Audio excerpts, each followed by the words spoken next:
¿Por qué Dios permite tu angustia? Esa opresión en el pecho que no te deja respirar, esas noches sin dormir, con la mente a 1000 por hora, preguntándote dónde está Él en medio de todo esto. Has orado, has suplicado por paz, pero la angustia sigue ahí, como una sombra. Pero, ¿y si te dijera que esa angustia no es una señal de su ausencia, sino de su profunda atención sobre ti? Lo que tú sientes como un abandono, Él lo ve como una preparación. No es casualidad que estés escuchando esto. Hoy, esa angustia te trajo aquí para recibir una respuesta. Quédate conmigo, porque en los próximos minutos voy a revelarte las 3 razones divinas por las que Dios permite tu angustia. Y entender la tercera razón te dará la paz que tanto buscas. Si esto te está hablando al corazón, te pido algo. Deja tu like y escribe un comentario. Cuando haces esto, no solo ayudas al canal, sino que permites que YouTube recomiende este contenido a más personas que lo necesitan. Hay personas ahí afuera que necesitan escuchar esto hoy, y con un simple gesto, tú puedes ser parte de esa bendición. Te invito a comentar con fe la frase, mi angustia tiene propósito. Al escribir esto no estás negando tu dolor, estás declarando por fe que Dios lo está usando para un bien mayor, transformando tu lamento en una afirmación de su soberanía. Capítulo 1. La pregunta que quema por dentro. Hay preguntas que no se hacen en voz alta, se viven en silencio, se sienten en la quietud de una habitación vacía a las 3 de la mañana. Y la más pesada de todas es esa: ¿por qué, Dios, si me amas, permites esta angustia? Es una pregunta que se siente como una traición al formularla, una duda que te avergüenza. Pero déjame decirte algo que necesitas escuchar ahora mismo. No estás loco por sentir esto. No eres un mal creyente por preguntártelo. Eres humano. Estás herido. Y tu pregunta es la oración más honesta que puedes elevar en este momento. ¿Sabes de lo que hablo? De esa sensación de que tus oraciones chocan contra un techo de concreto y caen de vuelta, vacías, de mirar al cielo buscando una señal y solo encontrar nubes grises. La angustia no es solo dolor, es confusión. Es la disonancia entre la fe que profesas y la realidad que te aplasta. Crees en un Dios bueno, pero sientes una maldad oprimiéndote el alma. Crees en un Dios de paz, pero vives en una guerra interna constante. Y esa es la verdadera tortura. Sentir que la promesa de Dios y tu presente no pueden coexistir. Pero es justo ahí, en esa tensión insoportable, donde Dios está a punto de revelarte algo. Porque lo que tú ves como una contradicción, Dios lo ve como una construcción. Y la primera razón divina que necesitas entender es esta: lo que parece un abandono es en realidad un proceso de purificación. Job, en su momento más oscuro, lo entendió cuando dijo: cuando me haya probado, saldré como el oro. Escucha bien, Dios no te está probando para ver si te quiebras. Te está probando porque sabe que estás hecho de oro y está usando el fuego de la angustia para quitar todo lo que no es eterno en ti. Esa es la primera revelación que cambiará tu perspectiva. Tu angustia no es un castigo, es un crisol. Capítulo 2. La primera razón divina: purificación. Imagina a un orfebre, un maestro artesano, con una pieza de oro en bruto. Está sucia, mezclada con tierra y otros minerales. No brilla, no tiene valor aparente para un ojo inexperto. ¿Qué hace el orfebre? No la tira, no la desprecia. Ve el potencial oculto, la somete al fuego más intenso. A medida que el calor aumenta, las impurezas, la escoria, comienzan a subir a la superficie. Y el orfebre, con una paciencia infinita, las va quitando una por una. El fuego no destruye el oro, lo refina, lo hace más puro, más brillante, más valioso. Tú eres esa pieza de oro y la angustia es el fuego. Duele, sí, quema, por supuesto. Sientes que te vas a derretir, que vas a desaparecer, Pero Dios, el orfebre divino, no ha apartado su mirada de ti ni por un segundo. Él controla la temperatura. Él sabe exactamente cuánto puedes soportar. Y cada vez que una impureza sube a la superficie, un miedo, una inseguridad, un orgullo, una dependencia equivocada, Él está ahí para removerla. Lo que tú sientes como una crisis insoportable es Dios quitando de ti la confianza en tus propias fuerzas. Lo que sientes como una soledad devastadora es Dios eliminando tu dependencia de la aprobación de los demás. Lo que sientes como una ansiedad que te paraliza es Dios quemando tu necesidad de controlar el futuro. La angustia te obliga a soltar todo aquello a lo que te aferrabas y que no era Dios. Te desnuda, te deja vulnerable. Y es en esa desnudez, en esa vulnerabilidad, donde finalmente puedes ser llenado por completo de Él. Esta es la primera razón. Dios permite tu angustia para purificarte, para hacerte más parecido a Cristo, para que tu fe no sea una fe de conveniencia, sino una fe probada en el fuego, auténtica y eterna. Capítulo 3. La segunda razón divina. Protección. Hay otra perspectiva que a menudo se nos escapa en medio del dolor, una verdad que es como un bálsamo en la herida. A veces, la angustia que sientes hoy es la forma en que Dios te protege de un dolor mucho mayor mañana. Es un acto de misericordia disfrazado de severidad. Piensa en esta escena con más detalle. Un niño pequeño en un parque. El sol de la tarde le calienta la cara. Ríe a carcajadas mientras persigue una pelota de colores brillantes. Para él no existe nada más en el mundo que esa pelota y la alegría del momento. La pelota rebota y rueda hacia la calle. El niño, en su inocencia, no ve el peligro, solo ve su juguete escapándose. Corre tras ella, directo hacia el asfalto donde los coches pasan a gran velocidad. Su padre, que lo observa desde un banco, siente un hielo recorrerle la espalda. El mundo se detiene.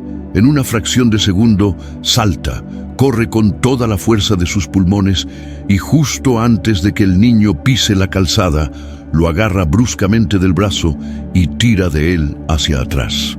El niño cae, se raspa la rodilla y grita.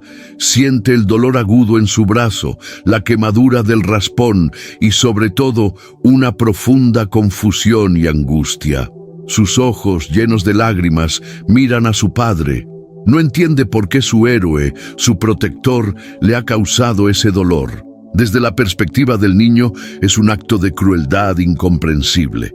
Pero ahora ponte en el lugar del padre. Su corazón late desbocado, no por ira, sino por un miedo paralizante que casi le roba el aliento.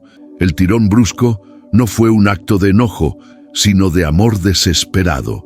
El dolor momentáneo en el brazo de su hijo, las lágrimas por la rodilla raspada, no son nada comparados con la tragedia que acaba de evitar. Ese dolor agudo fue un escudo. Fue un acto de amor supremo para salvarlo de una catástrofe segura. Muchas veces tu angustia funciona exactamente de la misma manera. Esa relación que terminó abruptamente y te dejó con el corazón destrozado, quizás te estaba protegiendo de años de infelicidad, de una vida junto a alguien que te iba a anular. Ese trabajo que perdiste y que te sumió en una profunda ansiedad por el futuro, tal vez te estaba salvando de un entorno tóxico que iba a corromper tus valores o a destruir tu salud. Esa puerta que se cerró con un portazo en tu cara, causándote una frustración inmensa, puede que fuera Dios, impidiendo que entraras en un callejón que parecía un palacio, pero que en realidad era una prisión.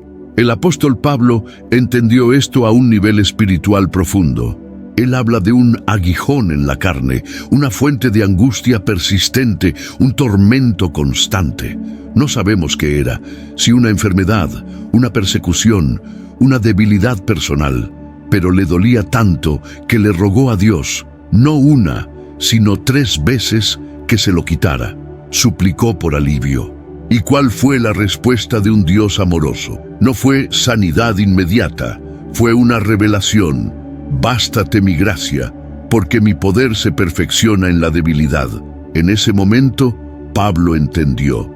El aguijón no era un castigo, era un ancla. Esa angustia lo mantenía humilde, lo mantenía de rodillas, lo mantenía desesperadamente dependiente de Dios. Le impedía enorgullecerse por las grandes revelaciones que había recibido.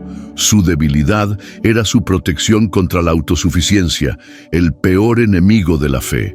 Así que pregúntate con honestidad, ¿y si esta angustia que sientes no es una barrera que te detiene, sino un escudo que te protege? ¿Y si este no de Dios que tanto te duele es en realidad su forma de decir, tengo algo infinitamente mejor para ti, pero primero debo protegerte de lo que tú, en tu visión limitada, crees que quieres? La angustia, a veces, es la misericordia severa de un padre que ve el panorama completo, que conoce los peligros que acechan más adelante en tu camino y que te ama demasiado como para dejarte seguir hacia un precipicio del que quizás no podrías regresar. Capítulo 4. El mapa del desierto. Si has llegado hasta este punto, no es por casualidad, es porque tu espíritu, sediento de respuestas, reconoce la voz de la verdad en estas palabras. Has sentido la purificación y has considerado la protección, pero ahora prepárate. La revelación más importante, la que une todas las piezas, está por llegar. Para entenderla, debemos sumergirnos en la vida de uno de los ejemplos más extraordinarios de la Biblia, José. Su historia no es un cuento de hadas. Es un manual de supervivencia para el alma angustiada, un mapa divino dibujado en el desierto del sufrimiento. Cierra los ojos e imagina a José. No el gobernador de Egipto, sino el joven de 17 años, con un manto de colores que grita favoritismo y sueños de grandeza que irritan a sus hermanos. Imagina la escena. Lo agarran, le arrancan el manto, el símbolo del amor de su padre, y lo arrojan a una cisterna vacía. La primera ola de angustia, la traición familiar, la más profunda de todas. En la oscuridad fría y húmeda del pozo, con el olor a tierra y a muerte, escuchando las voces de sus propios hermanos debatiendo sobre su vida, ¿qué sentiría? Miedo, confusión, un dolor que va más allá de lo físico. Luego lo sacan, no para liberarlo, sino para venderlo como si fuera un animal. La angustia de la humillación, de ser reducido a una mercancía, de perder su identidad y su libertad en un instante. Lo llevan a una tierra extraña, con un idioma que no entiende, costumbres que no conoce. La angustia de la soledad más absoluta. A pesar de todo, prospera en la casa de Potifar, se aferra a su Dios y a su integridad, pero justo cuando parece que hay un rayo de esperanza, es acusado falsamente por la esposa de su amo. Nadie le cree, nadie defiende al esclavo extranjero. Es arrojado a la prisión del rey, la angustia de la injusticia, de ser castigado por hacer lo correcto. La cárcel no era un lugar de espera, era un lugar de muerte en vida. Años pasan. En esa mazmorra interpreta los sueños del copero del faraón, quien, lleno de alegría, promete recordarlo en cuanto sea liberado. Una nueva chispa de esperanza. Pero el copero, una vez restituido en su puesto, lo olvida. Pasan 2 largos años más. Imagina la angustia del olvido. La tortura de la esperanza que se pospone día tras día, viendo el sol salir y ponerse a través de una reja, preguntándose si Dios también se había olvidado de él. Pozo, esclavitud, calumnia, prisión, olvido. 13 años de dolor ininterrumpido. ¿Dónde estaba Dios en todo eso? ¿Estaba en silencio? Aparentemente sí, pero en la dimensión espiritual estaba trabajando febrilmente. Cada etapa de la angustia de José era en realidad una estación de entrenamiento en la Universidad del Espíritu Santo. En el pozo, aprendió sobre la profundidad de la maldad humana y la fragilidad de los lazos de sangre. Como esclavo en casa de Potifar, aprendió administración, economía y fidelidad en lo pequeño. En la prisión, rodeado de los peores criminales, aprendió a liderar en la oscuridad, a administrar la escasez y a depender exclusivamente de los dones que Dios le había dado. Cada lágrima que derramó en secreto, cada noche de insomnio, cada oración que parecía chocar contra el techo de la celda, estaba forjando en él el carácter de acero, la sabiduría y la compasión necesarias para gobernar la mayor potencia mundial de su tiempo y salvar a millones de personas, incluyendo a su propia familia, de una hambruna devastadora. Su angustia no fue un desvío en su destino, fue el camino exacto, el único camino hacia su destino. Dios no le evitó el sufrimiento, lo invirtió, usó cada gramo de ese sufrimiento para prepararlo. Y al final, cuando José se reencuentra con sus hermanos temblorosos, no les dice: me arruinaron la vida. No hay rastro de amargura. Los mira con ojos que han visto el plan completo de Dios y pronuncia una de las frases más poderosas de toda la Escritura. Vosotros pensasteis mal contra mí, mas Dios lo encaminó a bien. Él había visto el mapa completo. Entendió que su dolor personal, profundo e injusto, tenía un propósito redentor masivo. Capítulo 5. Cuando el dolor tiene fecha de vencimiento.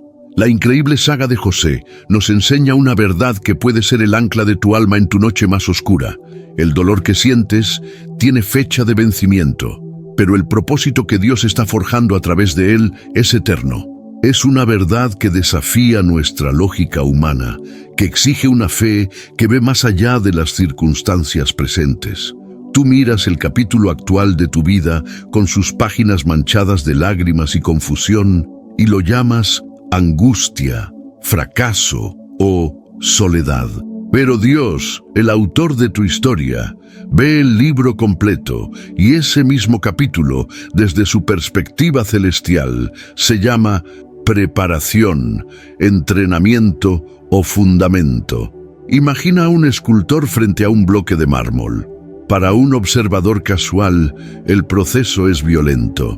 El martillo golpea, el cincel corta, trozos de piedra saltan por los aires. Parece un acto de destrucción, pero el escultor no está destruyendo la piedra, está liberando la obra maestra que ve en su interior. Cada golpe, aunque parezca agresivo, es preciso, intencional y necesario para revelar la belleza oculta. Tu angustia es el cincel en la mano de Dios. Cada golpe duele. Cada pieza de tu ego que se desprende te hace sentir más pequeño, pero en realidad te está dando la forma de Cristo. Esto nos lleva directamente a la tercera y más liberadora razón divina, la que lo cambia todo, la que le da sentido a todo lo demás. Las dos primeras razones, purificación y protección, tienen que ver con lo que Dios está haciendo en ti, en tu carácter, en tu interior. Pero la tercera razón tiene que ver con lo que Dios va a hacer a través de ti. Y es esta: Dios permite tu angustia para prepararte y calificarte para tu propósito divino. No existe un solo hombre o mujer en la Biblia que haya sido usado poderosamente por Dios sin antes haber sido sumergido en un profundo proceso de quebrantamiento. Moisés, el príncipe de Egipto, tuvo que pasar 40 años en el desierto, sintiendo la angustia del fracaso y la insignificancia, pastoreando ovejas en el anonimato, para poder desaprender los caminos de Egipto y aprender los caminos de Dios antes de poder liberar a su pueblo. David fue ungido rey, pero tuvo que pasar más de una década huyendo como un fugitivo, viviendo en cuevas, sintiendo la angustia de la persecución y la traición, para forjar en él un corazón de guerrero y adorador dependiente antes de poder sentarse en el trono. El apóstol Pedro, impulsivo y orgulloso, tuvo que experimentar la amarga angustia de negar a Jesús, el llanto de la vergüenza y el fracaso personal, para ser quebrantado y luego restaurado, convirtiéndose en la roca empática y humilde sobre la que se edificaría la iglesia. Tu angustia no te está descalificando, te está capacitando, te está otorgando una profundidad emocional, una empatía genuina y una sabiduría celestial que nunca, jamás podrías obtener en los días fáciles y soleados. Estás cursando un doctorado en la Universidad del Sufrimiento y las materias son paciencia, perseverancia, fe y compasión. Y un día, muy pronto, te graduarás con honores. Y usarás todo lo que has aprendido en las aulas del dolor para sanar, consolar y guiar a otros que están pasando exactamente por lo mismo. La cicatriz que esta angustia dejará en tu alma no será una marca de vergüenza para esconder. Será un testimonio luminoso de la fidelidad de Dios. Será la prueba irrefutable de que se puede sobrevivir al fuego y salir sin olor a humo, sino con el aroma de la gloria de Dios. Tu mayor dolor se convertirá en tu ministerio más poderoso y auténtico. Capítulo 6. La tercera razón divina. Propósito. Ahora lo entiendes. La tercera razón, la que corona todo, es el propósito. Dios es un economista divino. Él no desperdicia nada, y mucho menos tu dolor. Él lo invierte. Cada lágrima que has derramado en la soledad de tu habitación es una semilla que Dios recogerá y plantará en la tierra árida del corazón de otra persona, y de ella brotará esperanza. Cada batalla que has librado en la oscuridad de tu mente, luchando contra la ansiedad y la desesperación, te ha convertido en un estratega espiritual, dándote la autoridad para enseñar a otros a usar las armas de la fe. Tu angustia te está convirtiendo en un especialista, no en un tema académico, sino en algo mucho más valioso. Te estás convirtiendo en un experto en la gracia de Dios en medio de la debilidad. Estás aprendiendo a navegar sin estrellas, a encontrar manantiales en el desierto, a ver la luz de un amanecer que aún no ha llegado. Y el mundo, herido y perdido, está desesperado por personas que sepan hacer eso. No necesitan teólogos perfectos, necesitan guías con cicatrices que conozcan el camino de salida del valle de sombras. Así que la próxima vez que la ola de angustia amenace con ahogarte, quiero que te detengas. Respira hondo, y en lugar de dejar que la ola te arrastre, levántate y cambia la pregunta. En lugar de gritar al cielo, ¿por qué a mí, Dios?, susurra con una fe temblorosa pero real. ¿Para qué me estás preparando, Dios? En lugar de decirte a ti mismo, no puedo soportar esto ni un día más, declara la verdad de su palabra. Me estás fortaleciendo para la gloria que viene, porque esta leve tribulación momentánea produce en mí un cada vez más excelente y eterno peso de gloria. Esta es la verdad que te hará libre, incluso antes de que las circunstancias cambien. Tu angustia no es aleatoria. No es mala suerte, no es un accidente cósmico, es intencional, es una pieza crucial y meticulosamente diseñada en el rompecabezas de tu vida, colocada por la mano soberana del Creador del universo para posicionarte en tu destino. No estás siendo castigado, estás siendo comisionado, no estás siendo destruido, estás siendo construido, como un edificio cuyo fundamento debe ser cavado profundamente en la tierra rocosa para poder soportar la altura a la que está destinado a llegar. El peso que sientes sobre tus hombros no es para aplastarte, es para anclarte. Es para darte la estabilidad y la fuerza para soportar el peso de la gloria y la responsabilidad que Dios está a punto de depositar sobre ti. Tu historia puede ser y será la de José. Esta prueba puede ser el testimonio que Dios usará para traer salvación y esperanza a muchos. No te rindas en la prisión, no abortes el proceso, el palacio te está esperando. Capítulo 7. Cómo caminar a través del fuego. Entender intelectualmente estas verdades es el primer paso. Es como mirar el mapa, pero vivirlas en el día a día, en medio del fuego, es otra cosa. Eso es caminar el terreno. Entonces, ¿cómo avanzamos a través de esta angustia ahora que conocemos su propósito? No se trata de una fórmula mágica, sino de una transformación diaria y guiada por el Espíritu Santo. Son 3 pasos prácticos que puedes comenzar a dar hoy mismo. Lo primero y más importante no es un acto de fuerza, sino un acto de rendición total. Justo ahora, donde quiera que estés, quiero que hagas algo físico. Abre las palmas de tus manos y ponlas hacia arriba.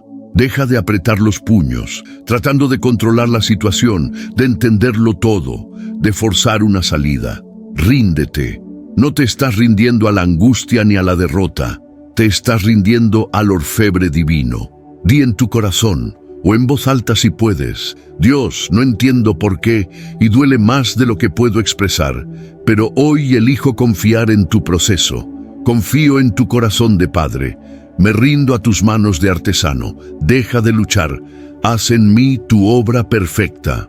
Esta rendición no es debilidad. Es el acto de fe más valiente y poderoso que un ser humano puede realizar. Es soltar el control para tomar la mano de quien lo controla todo. Lo segundo es cambiar tu lenguaje, tanto el interno como el externo. Las palabras que usas tienen el poder de construir o demoler tu realidad espiritual. La angustia tiene una voz y te susurra mentiras constantemente. A partir de hoy te convertirás en un guerrero que contraataca. Cada vez que la angustia te susurre al oído: ¿estás completamente solo en esto?, responde en voz alta, aunque sea en un susurro: no, porque Él dijo: no te dejaré ni te desampararé. Dios está conmigo en medio del fuego. Cuando la mentira te diga: esto nunca va a terminar, esta es tu nueva realidad, declara con convicción: mi dolor tiene fecha de vencimiento, pero mi propósito es eterno. Y cuando te diga: no tienes fuerzas para seguir, aférrate a la promesa y afirma: todo lo puedo en Cristo que me fortalece. Su poder se perfecciona en mi debilidad. Comienza a hablar el lenguaje del reino sobre tu situación terrenal. Profetiza sobre tus propios huesos secos. Finalmente, el tercer paso es una acción de fe concreta y deliberada. La fe sin obras es muerta. Necesitas anclar tu creencia en un acto físico, por pequeño que sea. Cada día toma un cuaderno y escribe una sola cosa por la que estás agradecido, incluso si es solo por el aire que respiras. Este acto entrena a tu cerebro para buscar la mano de Dios, en lugar de enfocarse únicamente en la evidencia del dolor. O cada mañana, antes de que tus pies toquen el suelo, declara con autoridad la frase que escribiste en los comentarios: mi angustia tiene propósito. No lo dices porque lo sientas en ese momento. Lo dices porque has decidido creerlo por encima de tus sentimientos. Estos pequeños actos de fe son como anclas arrojadas en medio de la tormenta. No detienen la tormenta, pero te mantienen firme, evitando que vayas a la deriva hasta que la tormenta pase. Capítulo 8. Tu historia apenas comienza. Imagina por un momento conmigo. Proyectémonos hacia el futuro. Llega un día en que miras hacia atrás, a este preciso momento de tu vida. Y al hacerlo, una sonrisa serena ilumina tu rostro. Verás este tiempo de angustia no como un valle oscuro y aterrador, sino como el lugar sagrado donde conociste a Dios de una manera tan íntima y real que nunca antes habías experimentado. Será tu Peniel, el lugar donde luchaste con Dios y prevaleciste. Verás con una claridad asombrosa cómo cada pieza, cada no, cada retraso, cada lágrima, encajó perfectamente en el tapiz de tu vida. Entenderás por qué esa puerta se tuvo que cerrar para que la correcta se pudiera abrir. Comprenderás por qué esa persona tuvo que irse para dar paso a las conexiones divinas que te esperaban. Sabrás por qué esa oración no fue respondida como esperabas, porque el plan de Dios era infinitamente superior. Y una paz profunda, la paz que sobrepasa todo entendimiento, llenará tu ser. Porque ese día no solo serás libre de tu angustia, sino que estarás usando tu historia, tus cicatrices, para liberar a otros. Te sentarás junto a alguien con el corazón roto, con la mirada perdida por la desesperación, y podrás tomar su mano y decir con una autoridad que solo nace del dolor redimido: sé exactamente cómo te sientes. Yo estuve en ese mismo abismo. Y déjame contarte cómo el Dios fiel me sacó de ese lugar y convirtió mi lamento en baile. Y en ese preciso instante, cada lágrima que derramaste habrá valido la pena. Hoy has descubierto que tu angustia te purifica como el oro. Has entendido que te protege de peligros que no puedes ver. Y has recibido la revelación de que te está preparando para un propósito eterno y glorioso. Escucha bien esta palabra profética, porque es para ti, el que ha perseverado hasta el final. Dios no te trajo a este desierto para dejarte morir. El fuego que sientes a tu alrededor no te consumirá, solo quemará las ataduras que te impiden caminar en libertad. Esa angustia que hoy parece un muro infranqueable, Dios la usará mañana como el escalón sobre el cual te impulsarás hacia tu destino. La prueba ya tiene una fecha de vencimiento en el calendario eterno de Dios. El enemigo pensó que te estaba destruyendo, pero sin saberlo, solo te estaba empujando hacia los brazos del Padre. Él no ha terminado contigo. De hecho, apenas está comenzando a escribir el mejor y más impactante capítulo de tu vida. Vamos a orar juntos. Señor Padre Celestial, te doy gracias por cada alma que ha llegado hasta el final de esta reflexión. Tú conoces su nombre, su historia y la profundidad de la angustia que oprime su corazón. Padre, en este momento te pido que tu paz, esa que el mundo no puede dar ni quitar, inunde su corazón y aquiete su mente. Espíritu Santo, te pido que les reveles personalmente el propósito divino que estás tejiendo detrás de su dolor. Muéstrales el para qué. Dales la fuerza sobrenatural para rendirse a tu proceso, para confiar en el orfebre aunque el fuego queme. Dales la fe audaz para declarar tu verdad por encima de sus sentimientos y circunstancias. Recuérdales en esta hora que no están solos, que tú, el gran yo soy, estás con ellos en el crisol, forjando en ellos una vasija de honra, útil para el Maestro. Levántalos de las cenizas del dolor y pon en su boca un cántico nuevo de esperanza y redención. Que el mundo vea sus vidas y sepa que tú eres un Dios que restaura, redime y usa todas las cosas para bien. En el nombre poderoso y soberano de Jesús. Amén y amén. Si este mensaje tocó tu corazón y encendió una luz de esperanza, deja tu like. Es una forma de decir amén a lo que Dios habló hoy. Y no olvides dejar tu comentario con la frase, mi angustia tiene propósito. Quiero leer tu testimonio, tu declaración de fe y orar por ti. Suscríbete al canal para recibir más reflexiones como esta. Todos los días subo contenido diseñado para fortalecer tu fe y ayudarte a entender el increíble propósito de Dios para tu vida. Recuerda siempre esto, tu angustia no es el final de tu historia, es el crisol donde Dios forja a sus héroes.